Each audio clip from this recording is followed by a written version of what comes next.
ஆண்டவர் இயேசு கிறிஸ்துவில் என் பிரியமான சகோதர சகோதரிகளே, உண்மையாகவே நாம் ஆண்டவரின் சீடர்களாக தேர்ந்து கொள்ளப்பட்டது நமக்கு கிடைத்த ஒரு மிகப்பெரிய வரம் என்றுதான் சொல்ல வேண்டும். அந்த காலத்தில் தூய தோமையாரால், பின் நாட்களில் இயேசு சபை குருக்களால், பாரிஸ் அந்நிய வேத போதக சபை குருக்களால், இன்னும் பல்வேறு துறவர சபை குருக்களால் ஆண்டவர் இயேசுவை நம்முடைய முன்னோர்கள் அறிந்து கொண்டார்கள், ஏற்றுக்கொண்டார்கள், திருமுழுக்கு பெற்றார்கள். நாமும் இந்த நம்பிக்கையிலே தொடர்ந்து வளர்ந்து வருகின்றோம். ஆண்டவர் இயேசுவில் நம்பிக்கையாளர்களாக இன்றைக்கு நாம் எல்லாரும் தேர்ந்து கொள்ளப்பட்டதற்காக முதலில் நன்றி சொல்ல வேண்டும். அன்றைக்கு இயேசு யூதர்களை பார்த்து கூறினார், என்னை அனுப்பிய தந்தை ஈர்த்தால் ஒழிய எவரும் என்னிடம் வர இயலாது.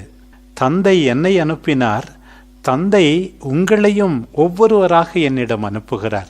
பிரியமானவர்களே, நாம் திருமுழுக்கு பெற்ற போது மட்டுமல்ல, நம்முடைய நம்பிக்கை வாழ்வில் ஒவ்வொரு நாளும் நம் ஆண்டவர் இயேசுவை நெருங்கி வரத்தான் அழைக்கப்படுகிறோம். நம்பிக்கையாளர்களின் வாழ்க்கை ஒரு தொடர் பயணம். வெறுப்பிலிருந்து அன்புக்கு, துன்பத்திலிருந்து மகிழ்ச்சிக்கு, அச்சத்திலிருந்து சமாதானத்திற்கு, தனிமையிலிருந்து தோழமைக்கு, பாவத்திலிருந்து அருள் வாழ்வுக்கு, நல்லவர்களாக இருக்கின்ற நிலையிலிருந்து இன்னும் மிக நல்லவர்களாக மாறத்தான் தந்தையாகிய கடவுள் நம்மை தொடர்ந்து அழைத்து கொண்டே இருக்கிறார்.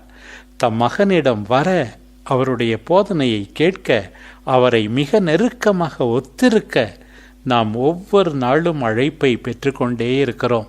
அதே ஆண்டவர்தான் எத்தியோப்பிய அரசி கந்தகையின் நிதியமைச்சரின் உள்ளத்தை தொட்டார்.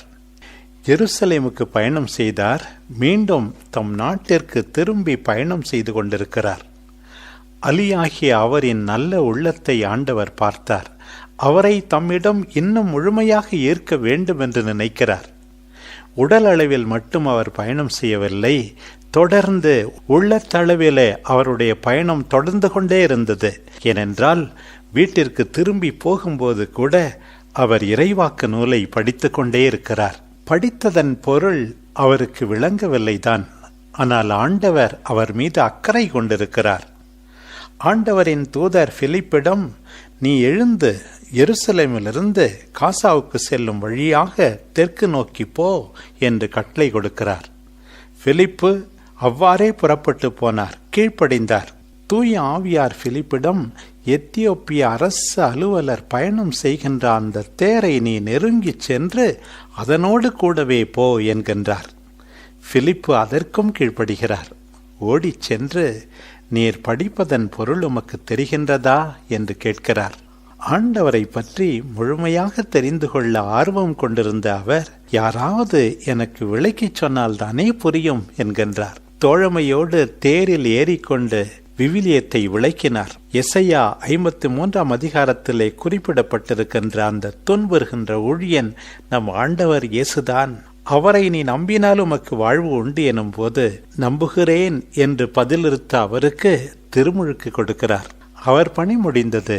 தூய ஆவியார் பிலிப்புவை அங்கிருந்து எடுத்துச் சென்று விட்டார். ஆனால் விடப்பட்டது. எத்தியோப்பிய அரசு அலுவலர் ஆண்டவரை தேடி வந்தார். ஏக்கத்தோடு வந்தார், எதிர்பார்ப்போடு வந்தார். ஆலயத்தில் அவரை முழுமையாக அவர் காணவில்லை. இறை வார்த்தையை விளக்குவதில் கண்டார்.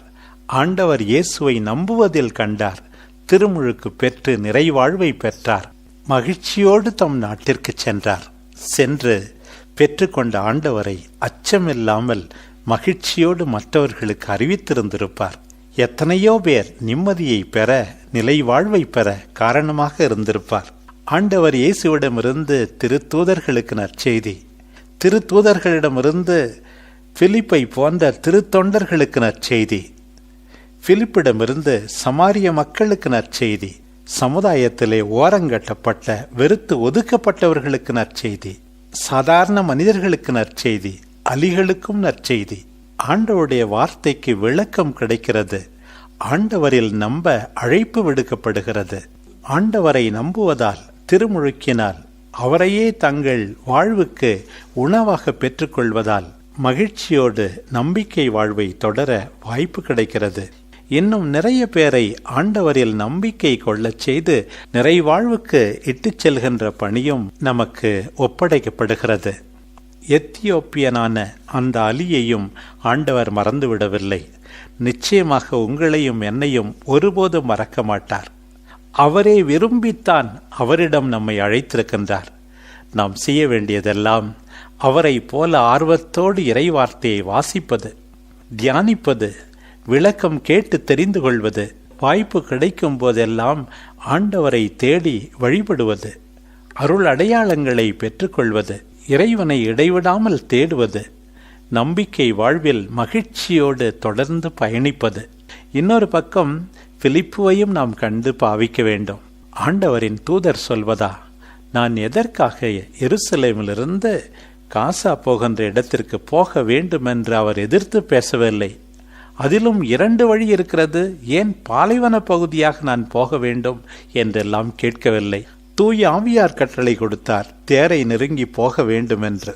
அந்த அந்நியரோடு ஒருவராக தம்மையை இணைத்து கொண்டு அவரை ஏற்றுக்கொண்டு அவருக்கு விளக்கம் அளித்து அவரை ஆண்டவரில் நம்பிக்கை வைக்கச் செய்து மகிழ்ச்சியை அவருக்கு அளித்து எந்தவித கைமாறும் எதிர்பார்க்காமல் அமைதியாக மறைந்து போகின்ற ஒரு வாழ்க்கை. பிரியமானவர்களே, எத்தியோப்பிய அமைச்சனை அன்றைக்கு ஏற்றுக்கொண்டு மகிழ்ச்சியால் நிறைத்த ஆண்டவர் சமுதாயத்தில் ஓரங்கட்டப்பட்ட அத்தனை பேரையும் ஏற்றுக்கொள்கிறார். நாம் எல்லாரும் அவரை போல ஆண்டவரை தேடுவோம். பிலிப்புவை போல ஆண்டவரின் கருவிகளாயிருந்து ஆண்டவரை அவரில் நம்பிக்கை கொள்வதால் பெறுகின்ற நிலை வாழ்வை, நிறை மகிழ்ச்சியை எல்லாரோடும் பகிர்ந்து கொள்வோம். ஆமென்.